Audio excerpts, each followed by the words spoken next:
Sir బుల్రాజ్ని ఏంటి sir అండి ఎలా తెచ్చారు ఏంటి? అంటే యాక్చువల్గా బుల్రాజు సినిమాల్లోకి రావడానికి కారణం నేనే. తను ఒక వీడియోలో చూసి సెలెక్ట్ చేసింది నేను మన అనిల్ సినిమాకి సంక్రాంతికి వస్తున్నానికి. సో నేను సెలెక్ట్ చేశాను కాబట్టి నేను వాడుకోవాలి కదా. మీకంటే ఎవరికి రైట్స్ లేవు సార్. లేవు. నేననేది ఏంటంటే తన మీద ఒక ఎక్స్పెక్టేషన్స్ ఫామ్ అయినాయి కదా. డెఫినెట్గా ఎక్స్పెక్టేషన్స్ కన్నా ఎక్కువ ఉండాలి. ఓవర్ కాన్ఫిడెన్స్ చెప్పకూడదు కానీ బట్ ఐ ట్రీటెడ్ హిమ్ అంటే ఇప్పుడు అన్ని సినిమాలు ఎలా ట్రీట్ చేస్తున్నారో అలా కాకుండా డిఫరెంట్గా ట్రీట్ చేసి తన్ని ప్రజెంట్ చేస్తున్నా.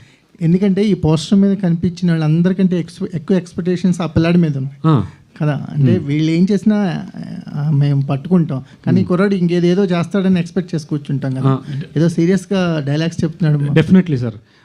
అంటే నేను ఒకటి చెప్పగలను, అంటే ఇప్పుడు ఇది పీకేస్తుంది అని చెప్పను. తను ఏదైతే చేస్తున్నాడో మనం ఏదైతే చూస్తున్నామో అది కాకుండా తన్ని వేరుగా చేయించాను.